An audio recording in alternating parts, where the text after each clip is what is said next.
help them craft their stories. And it wasn't easy. I remember the very first time I stood up and I told my story, I had written it all out on like a Post-it note and I was shaking. When I sat down in the audience, I was like kind of crying a little bit. And I reflect on that now and the ease with which I'm able to tell my story to you all, and convey, my experiences with homelessness, which I used to feel a lot of shame about, especially in my teenage years, especially while living in it. But the lesson that it taught me was that some of the things that we're taught to hide, some of the things that we are taught are shameful or embarrassing, can actually be incredibly powerful, and are superpowers in some ways, and that our stories are our own, and owning our experiences gives us this real power, especially in the change-making sense. And so one of the lessons that I want to impart onto you today is that power of storytelling. And one of the questions I always get from young people is sort of this like, where do I get started question. And I've just shared with you my story of where I got started in school board meetings, telling my personal story, bringing in my personal network, right? Just my friends, my family, my partners along, and on an issue that personally impacted me. So the sex education in my school district. And after 6 months, we won a legislative victory at that level, which then changed the curriculum for my school district. So what I want you to walk away with from this story is that you have a personal narrative. Each and every one of us has a story, and it is ours and ours alone. And it's yours to share, to choose who you share with, but it can be incredibly powerful. And it can be used as an agent of change making.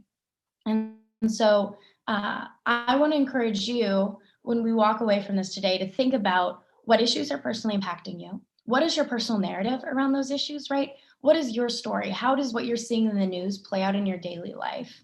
And then who's in your personal network? Who cares about you? Because if they care about you, they're going to care about what you care about, and they'll show up for you. Whether they're your friends, family, significant others, neighbors, right? These are the people you can tap because they're bought in, they care about you. And so that's sort of that first piece, the power of your story. And the next piece that I want to share is chronological. So after winning sex education in my school district alongside my peers, I decided to scale up my work and to fight for birth control access because it was, again, something that was personally impacting me. Without parents, without insurance, without money, and living with my significant other, and having the hopes of being the first in my family to go on to college, I knew birth control was an essential part of that plan, that having control over my body meant having control over my future. And so I started to get active around that. And this was a really pivotal moment for me. When I was 16, I went to a town hall with my then Senator, Jeff Flake, and I asked him why he, as a white man, was making decisions about me and my body after he had just voted to deny the funding, Title X funding, through which low-income people are able to access it at no cost to them, through which I was able to access it at no cost to me, and effectively why he would cut that access off. And he responded to me that he wouldn't deny, or he supported policies that supported the American dream. And I asked him why he would deny me the American dream. And the social mobility, right, that I was looking for my life, for my family, for my community. And it was then that someone took a video, and I woke up the next day and 18 million people had seen it. And I had a request to go live on CNN the next day, and spent some time lobbying on Capitol Hill in DC. And everything changed really quickly. And I think this next piece of the story is really about the power of social media and what can happen when we bring our stories together with this tool. And a real reminder that each and every one of us who has a Twitter, a TikTok, an Instagram, right, has the capacity to share our stories, to uplift other people's stories, and to be active participants online. And so I want to kind of leave you with this idea too of digital relational organizing. So I talked to you about this idea of like bringing your friends and family along, but we can do that in a digital sense too. Whether you have 1 follower or 1 million followers, these people are bought into you. They are subscribing to what you have to say. And so I want to encourage each of you to be responsible in what you share, as well as to share your own stories, because really you have no idea who they might impact, what their impact could be on just the one person who sees it, or if 18 million people might see it the next day. And so that comes with both a responsibility and an opportunity. And I think our generation is uniquely suited to take hold of that, because we are native to these digital platforms. We know what looks right, what's going to perform well, how to use them. And that really is kind of our superpower. Social media is definitely the Gen Z superpower. And I'm going to tell you right now, some people get paid a lot of money to try to figure it out, and you guys are just already so good at it. So own that and know that you have this like real superpower that is necessary, and can affect real change. So remember that your story is yours, uniquely yours, and that you have this social media superpower. And if you can bring those two together, each and every one of you has the capacity to make real waves and impact. And then the next piece of that story that I want to share, my story that I want to share, is what happens after I come home. So after I've lobbied on Capitol Hill, after I had this entire it really uprooted my life. In some ways, it was even a little bit traumatizing to go viral so young and be thrown in to the mix. But when I returned home, I looked at my community and thought, for the first time, that college might be for me, that I actually wanted to go out of state into the college of my dreams, which is Columbia University, and that I wanted to leave an impact on my hometown.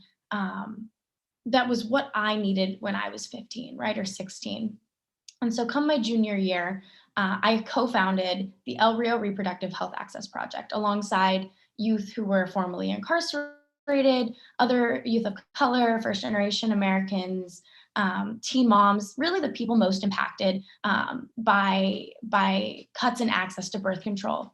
And we trained to be peer sex educators, and every week, to this day, they still do it, host free teen clinics in my hometown where teenagers can come in and get counseling from a peer who looks like them, who's lived a life like them, who talks to them in a way that they can understand and feels relatable, and then receive birth control or STI testing, PrEP or PEP at absolutely no cost to them.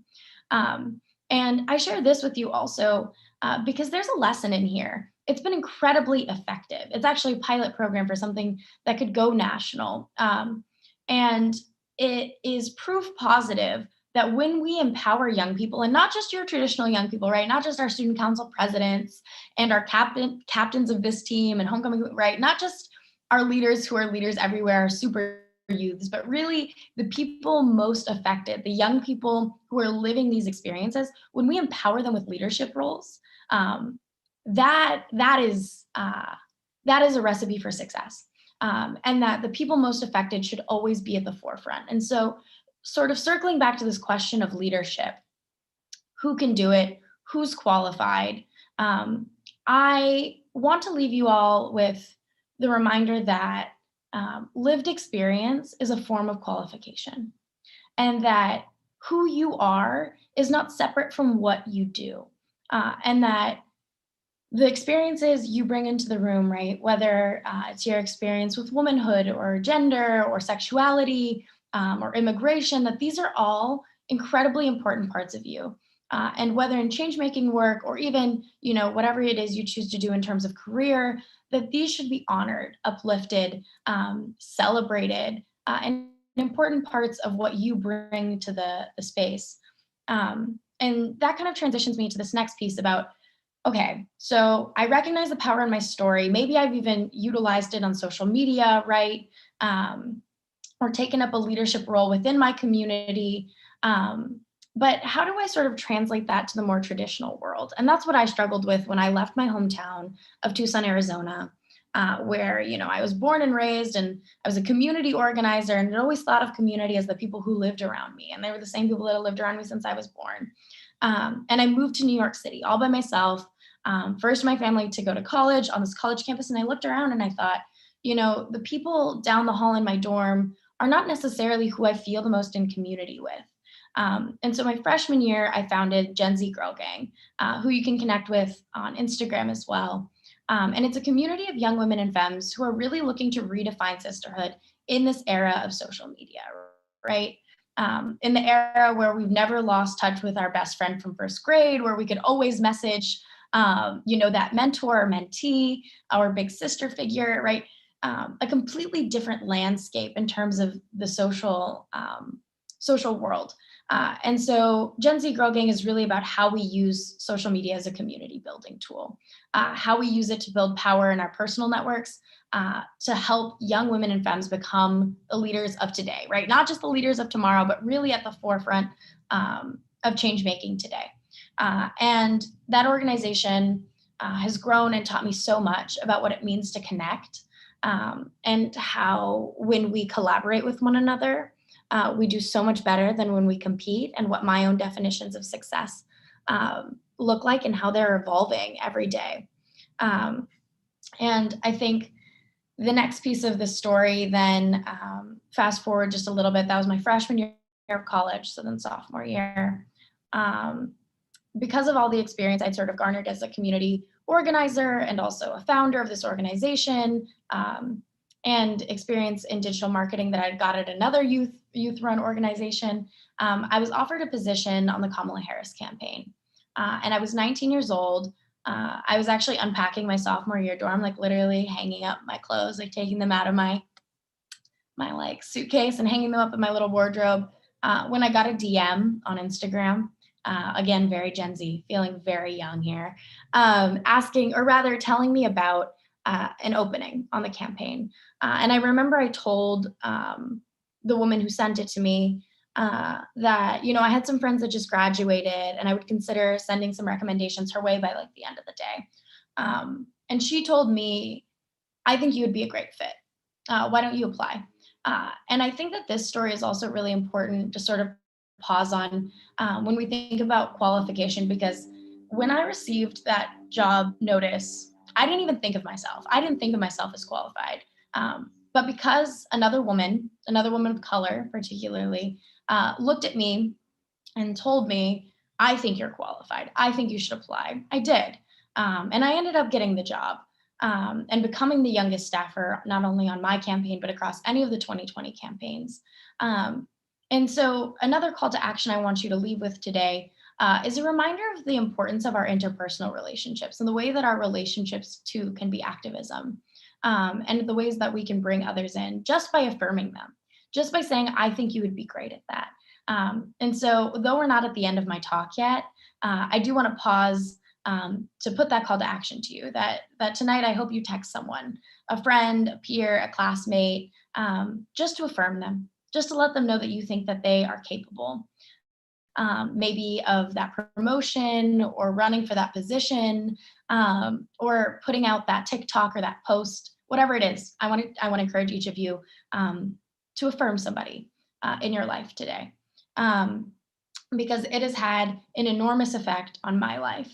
And it cannot be understated, the impact of those interpersonal relationships. I'm also going to pause and remind you that you can ask Q&A questions as I'm going. And I would love it if you did, because we are coming up on our Q&A shortly. And now I'm going to transition to my experience on that campaign. So I know, like so many of you, we hear this term imposter syndrome all the time, especially on campuses. And the first time I actually felt it was on this campaign. So I got there. I was the youngest person. I was stepping into a role that didn't exist before I got there. I worked as the influencer and surrogate strategist. So you can imagine digital teams are relatively new on presidential campaigns anyway. The influencer and like content creator space, totally an emerging sector. And so I was really stepping into this role blindly. And my first day on the job, I did go in the bathroom and cry, and that is okay. But I had a lesson there that I don't think anyone in any classroom could have ever taught me. And it was two things, perspective and possibility. I remember sitting at my employee orientation, and my boss created this PowerPoint, and it was all the presidents who had ever been, right? All these old white men, basically, right? With the exception of one, and asked us, why we thought we were here, why we were chosen to work on this campaign. When there were people that had more experience than us, people who had more years, right, under their belt, more contacts maybe. And the next slide was just one word, and that was perspective. And he reminded us that each and every one of us was chosen not only because of our experience, right, work experience, our capabilities, but because of the unique perspective we bring to this work. And it invited each of us to be a whole person in this work, in this space, to bring in those experiences I had, right, with housing insecurity, with substance abuse, being a first generation American, being a woman of color, being the first in my family to go to college, and to bring all of those things, all of the things and experiences that make me, my perspective, into these rooms, that was valuable. That is not that I was chosen in spite of who I was, but because of who I was. And so I got a lesson in the power of my perspective, and that truly the expertise that I brought to that room was my experience. And I want each of you to know that. You're all on mute, you're all video off, and I want you to sort of affirm that to yourself, repeat it to yourself if you're in a space where you feel safe, that my experience is my expertise, that my perspective is my power, and that my story is mine and mine alone. And that if you carry those three things with you everywhere you go, every classroom you step in, every workplace, every content you create, every speaking event, you will never be underqualified. You will always be the leader you should be when you are being your whole self. And that you deserve to be in spaces that acknowledge that invite that encourage that. And so I'm going to sort of leave it off there because we're, oh no, I have a little bit more time. I'm sorry, I was mistaken on my timestamps. So I want you to hold those things, affirm those things, and to bring all of that with you, whether, it's the classrooms you're entering next semester or the finals you're taking, I'm not quite sure your schedule, or maybe you're headed into post-grad. But I want you to take those lessons with you, and those affirmations, and know that you're enough, and that you don't have to have years and years of experience, and that in fact, many of us as young people don't, but that our perspectives are still incredibly necessary. And I want to spend a little bit of time talking too about your power as a young person, particularly, because each of us has a unique identity, right? Those are those things, those experiences and perspectives that maybe vary among us and create that kind of diversity that creates strength. But I want to hone in just a little bit more particularly on our experiences and our expertise as young people, and why that is so important, because I think that's something that we all share across the board. And I want to do that by talking a little bit more deeply about social media and its impact. So as I said before, I worked on the digital team on the Kamala Harris campaign. And now this campaign was the most diverse in the field first. I was routinely in meetings with other women of color, which I can say is not necessarily the norm in a lot of first jobs or workplaces, or campaigns generally. And again, to speak to the piece about an education impossibility, it's also a reminder of what we should settle for, what we should expect, and the kind of spaces we should create for ourselves. And I think that another piece of diversity that's becoming incredibly important is including young people. And I think as young people, we're often told that we don't have enough experience, whether that's like, right, years of work experience, or that we're not old enough, or that we need a degree to do these things. But I think my story, again, is proof positive that those are not necessary, or not necessarily the only qualifications that we bring. And so I want to encourage you as well as young people to really think about what you're good at, and what you bring to the room, whether, right, those are lived experiences or talents or skills, especially in this digital space, this digital era, and to hold those with real pride, and to know that they're valuable in ways that you might not even understand, and to really hype yourself up, hype your friends up, whether it's the content you create, right, graphic design, maybe you're wonderful at tech, or maybe you just have been building a great social network, or an engaging presence online. All of that is like real experience that is very necessary across the board, whether for brands, for campaigns, for movements. Social media is a tool, and you are uniquely suited to use it. So I want to also encourage you to take inventory of your talents, especially those as they relate to the digital space, and not to undervalue those, or yourself. And to hype yourself up, whether it's in interviews or online or on your LinkedIn, always say a little bit extra, because in fact, you are an expert. Most of us are, in sense of being native to these platforms, and to charge like it. I think another piece about youth leadership, we're coming up on summer, which means unpaid internships abound. And a reminder that you are worthy of pay, you are worthy of compensation, and not just because your time is valuable, but because when we create, or rather when we think about what it is to have inclusive workspaces, compensation has to be a part of that conversation. As a first generation student myself, I understand that experience doesn't pay the bills, as many of you do too. And so another call to action as we head into summer really is to advocate for your own needs, and to know that often the adults in the room, maybe there are some adults in here too who are making these decisions, don't know exactly what you need. So advocate for yourself, know that you and your work experience are necessary and valuable, and deserving of compensation. And I want to empower you to have those conversations as we head into summer as well. And also, I'm gonna throw this out there as an action item. I think oftentimes young people are encouraged to only apply to internship positions, which are incredibly valuable, don't get me wrong. But I also kind of want to challenge some of you out there to apply to the position that you don't really know if you're qualified for. And again, this loops back to my larger question, and the question we started with about what does it mean to be qualified? And to my ask to affirm someone, I'm affirming you today to apply to that thing that you're not sure you're qualified for this summer, because you can. And the worst thing that anyone can tell you is no. And I think you might be surprised at just how qualified each and every one of you really truly is, and the value of your perspective that you bring. And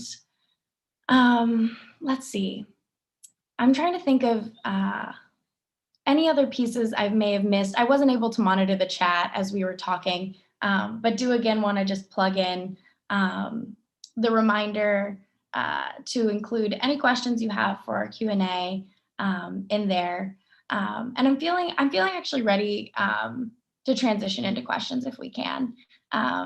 But a reminder that if there was anything you really enjoyed, to connect with me on social. If there's any questions you want to ask here publicly, to put them in the chat. And if there's any questions you want to ask me privately about myself, my story, or things you want to share with me about you, yourself, your story, feel free to DM me, and we can take that conversation offline too.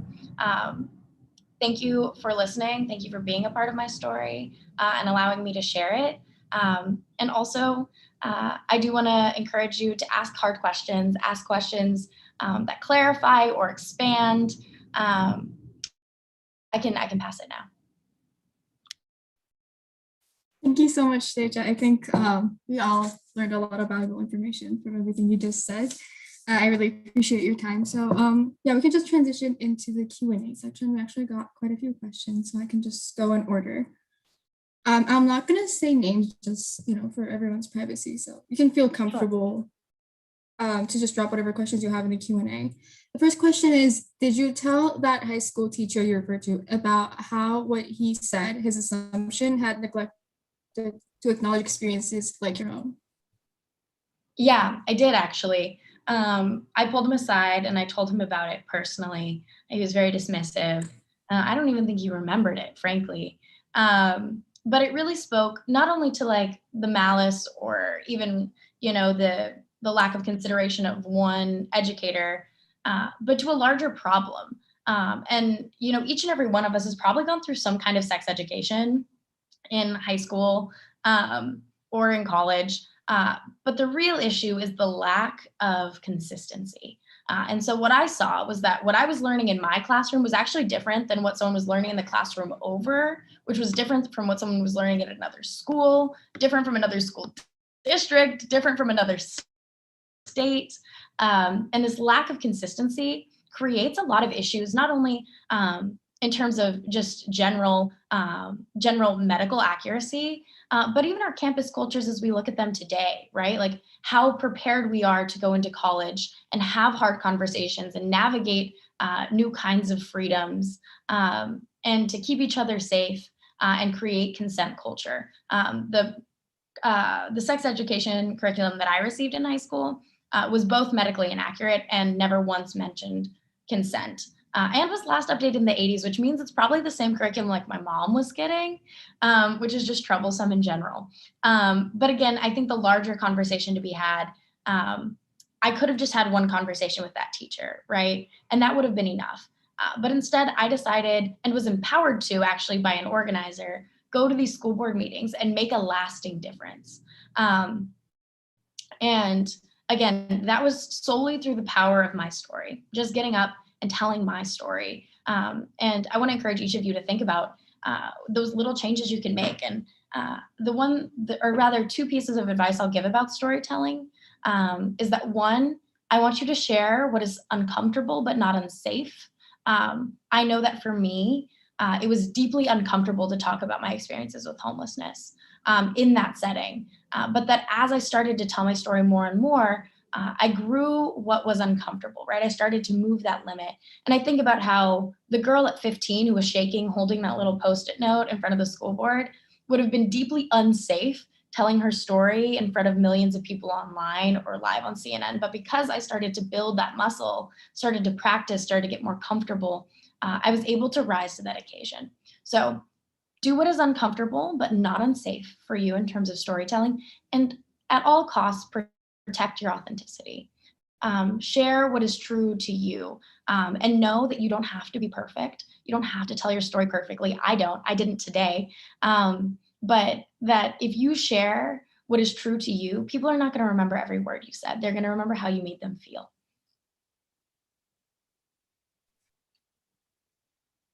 Thank you so much. Sure. The next question is, how has the pandemic affected access to reproductive health resources for minority/underrepresented communities? Yeah, I mean, the pandemic has been upending in so many ways. And one thing I'll add, I can't speak to like statistics or a larger scope. There have been political attacks under the guise of this pandemic, which has been particularly harmful. We actually have something coming up in the Supreme Court, which is definitely worth taking a look at. But I'll also speak on sort of a local scale, right, with the youth who I've worked with, and the program that I started and the ways that they've adapted through telemedicine, which is again this piece about technology and how young people are adapting even faster than a lot of other groups within this pandemic. I think in all senses, politics, healthcare, school, everything was trending already toward the digital. But this pandemic pushed us there faster than so many of us were ready for. And so while I will say that this pandemic has absolutely had effects on access, I think it has also opened up the door to expanding and normalizing telemedicine and telehealth, and creating access to really meet people where they're at online, particularly young people. And so that's sort of a hopeful note to leave off on. Thank you. The next question is, how do we reach out to people in our generation who aren't active or on social media? Yeah. So I will say that I think the vast majority of young people are on social media in some way. That is statistically true. But you're absolutely right that there are young people who are less active or who are not active. And it's important to include them in conversations as well. And this is really where that relational organizing piece comes in handy.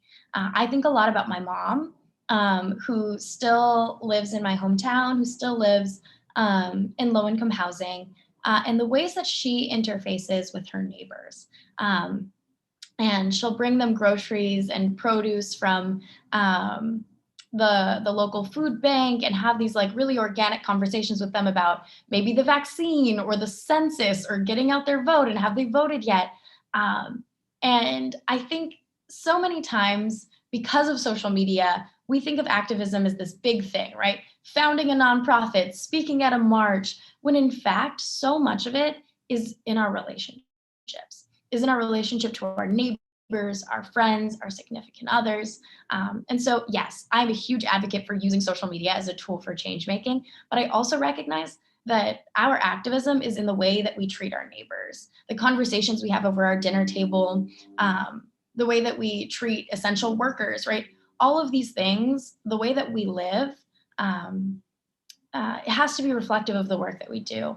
And I'll also say, I like to use this metaphor too, and I think it's helpful for young people who are moving through their lives and really advancing in education and career really quickly and sort of cycling through, that each of us has a through line. And for me, I know my through line is to be a good role model. There's nothing in this life I'd rather be than a good role model. And I will be a lot of different things. I will be a student, a digital creator, right? An activist, a strategist, a campaigner, or a staffer. But I know my through line. And I think when you know that, it's easier to bring it into those interpersonal relationships, our everyday interactions, and each and every position that we hold. So I would love for you each to think about what is your why, what is your through line, and how does it show up online, offline, in the classroom, outside of it, in the workplace, all of the above. Thank you. The next question is, you said that living through experiences count as qualifications. How would that translate into a resume for a position? Yes. Okay. I love this. This is like, how do we put this into practice? Come on, let's do it. So I think, right, there are so many ways to work in who we are into what we do. And I'm going to leave you with 3 ways to do that, like literally on your resume. Some people might disagree with me. Some college counselors might even. But the way that I translate who I am into my resume, I include a picture of myself at the top, so it is very clear who I am, what I look like, how I walk around this world. And I have a short blurb just right at the top. So picture, short blurb that really describes who I am. So it's similar to the bio that was on that slide about being an activist and an organizer and a strategist, and my experiences with homelessness. I put that right there up at the top to give them a sense of who I am. And then in this column, I have sort of your regular stuff, right? Like about school and languages I speak, skills, this kind of thing. And then here in the job descriptions, I really want you to get into the descriptions, like whether it's talking about, right, the way I even describe founding the El Rio Rap program and talking about how I founded it alongside young people who were also homeless, and including these pieces about my own experience and why I do the work that I do. So that's how you can translate it, I think, onto paper, right, into these like bullet points. But I also think you can excel in your interview. Show up as your whole self. Be you. And I know it's easier said than done. And this might, I don't know, I struggle even to hold on to this myself.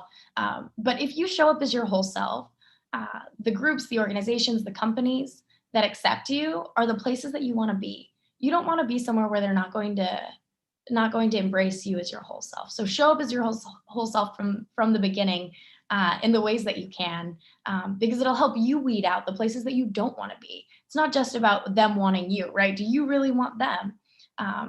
And I think that's important as well.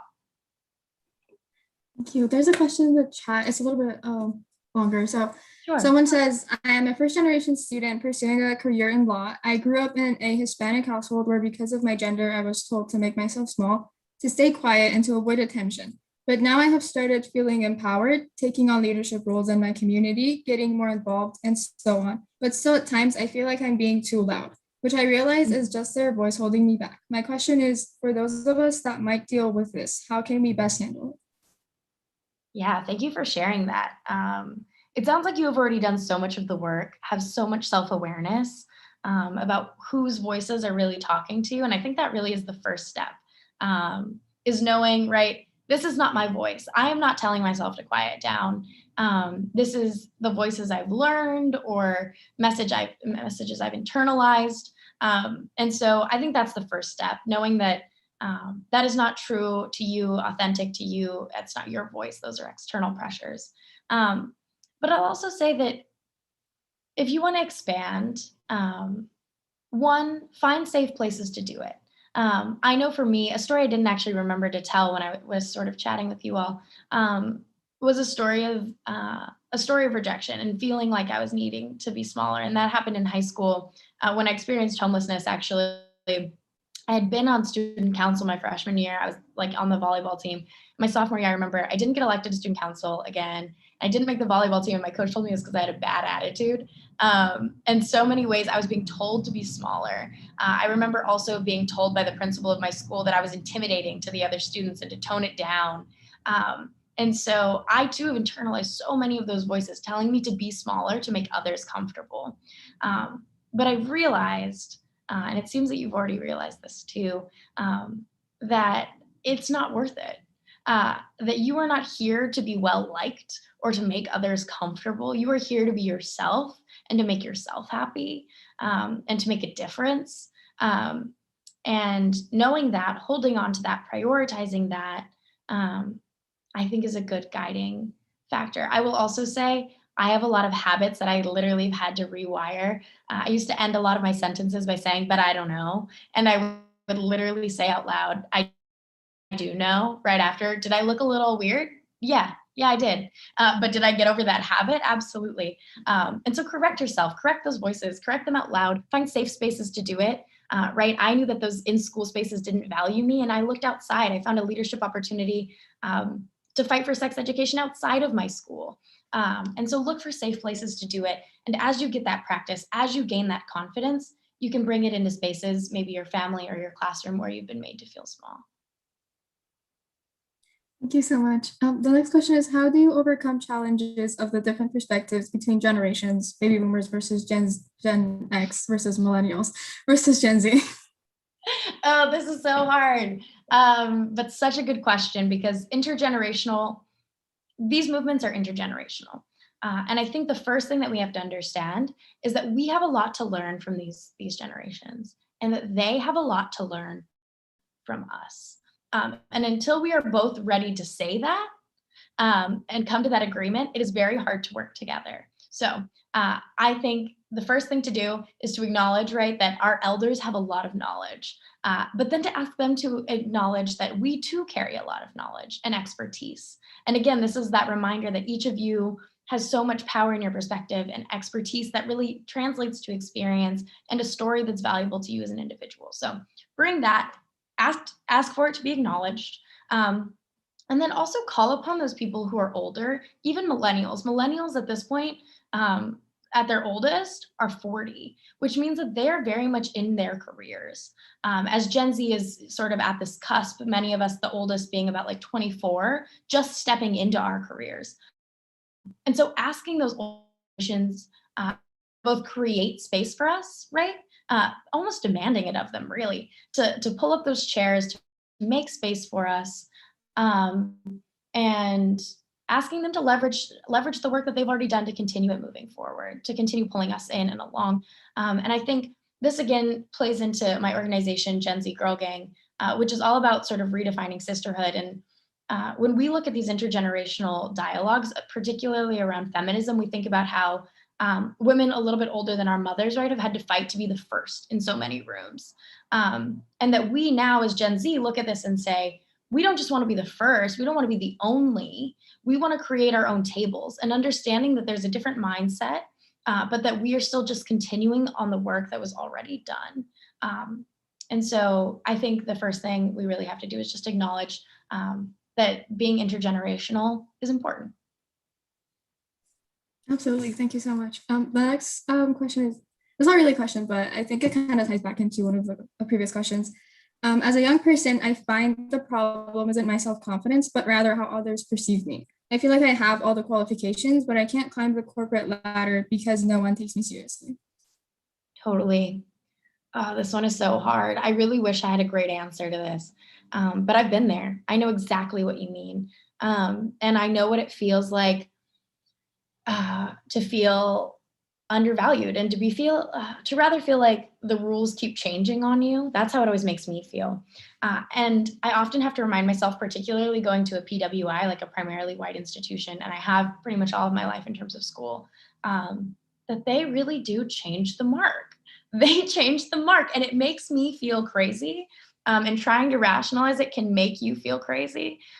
So one, know that you're not crazy, that you are qualified, and then look for those spaces that are going to affirm you. Really seek them out, and know that rejection is just redirection. And I know that's hard to hear, especially if you're trying to go into a field that is just so incredibly difficult to break into.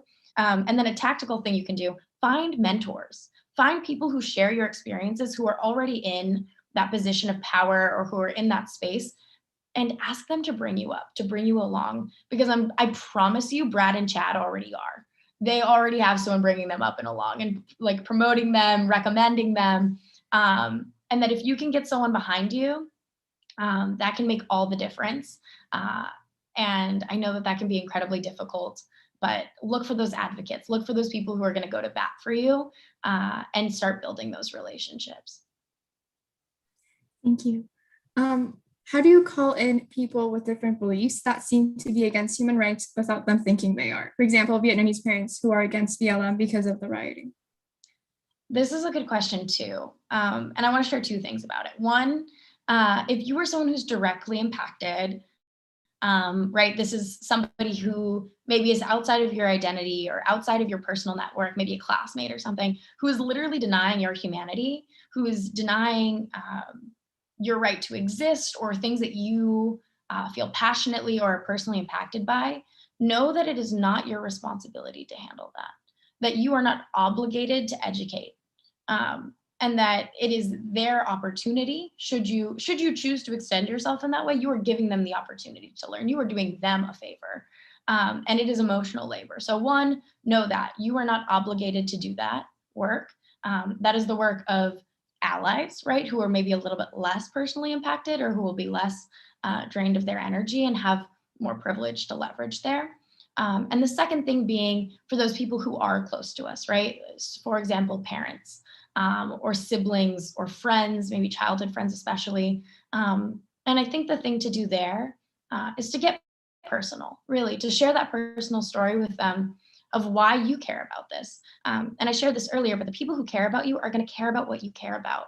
And if you can make the case to them on that personal level, that one-to-one level, instead of just thinking about, the statistics and forwarding articles, that's really where the work is. And the work that each of us, regardless of our career, regardless of, what we're majoring in, each of us is called to do, is to make that impact in our personal networks. Each of us has that responsibility. And each of us has the unique opportunity and ability to do it because of the relationships we've built and the care that they have inside of them. So. Thank you so much. We have so many good questions, but unfortunately this one has to be the last one since we're approaching 6. Yeah. When you're interacting with someone and they try to minimize your experiences and the challenges you've encountered, how do you respond to them? It always makes me angry and uncomfortable, and I'm still navigating how to respond to those situations. It is okay to be angry. It's okay to be uncomfortable. It's okay to be emotional. For a very long time, I thought, and I think this is in large part because I'm a woman, that if I was any of those things, no one would take me seriously, and that what I was saying didn't count or didn't matter. And that's not true. Your vulnerability is powerful.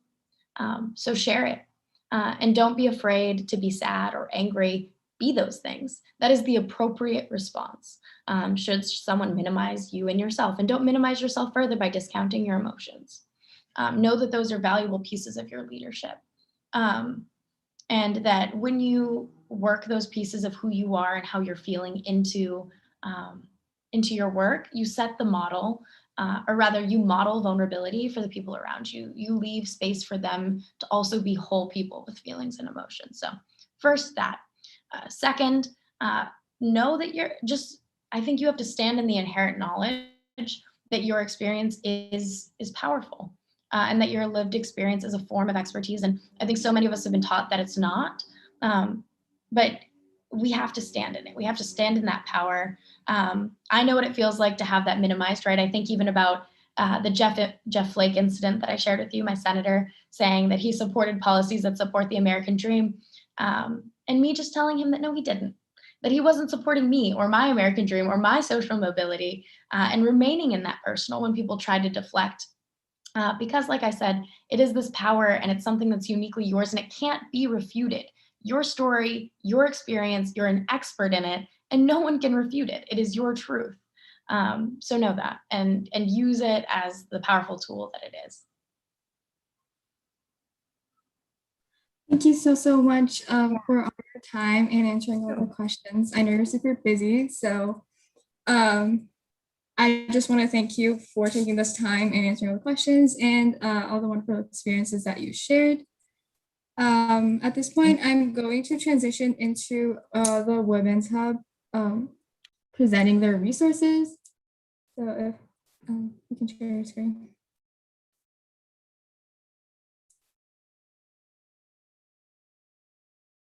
Awesome. Thank you again, Deja, for saying so many like interesting things about your experiences and just for giving advice to everybody who's here. I'm sure everyone really appreciated it. So now we're just going to kind of talk very briefly about the Women's Hub and our resources. So first off, please check in if you can with the QR code right here. And I believe Erica will send it in the chat again if you haven't had the chance to. And then we're going to go to the next slide.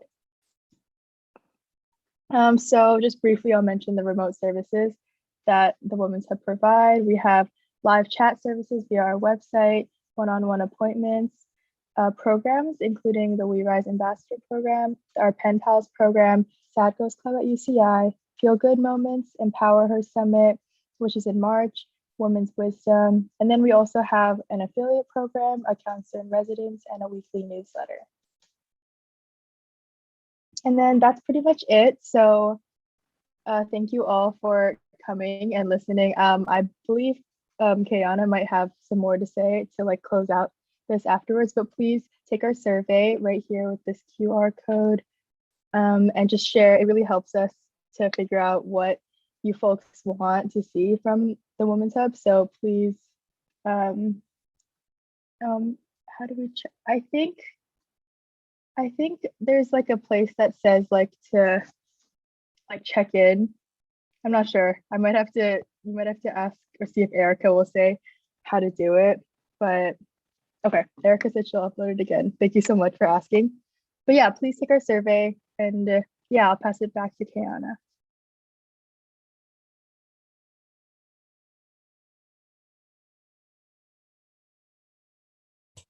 Okay, I think I'm muted.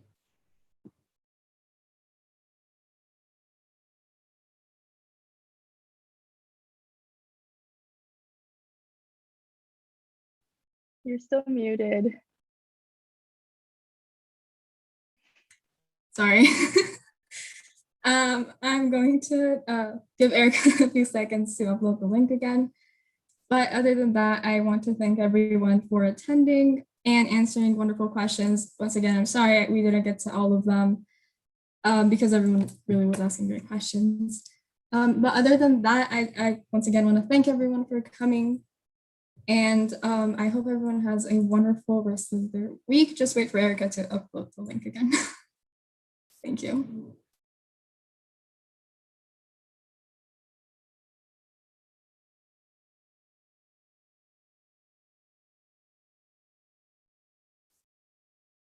So are we good with the surveyor?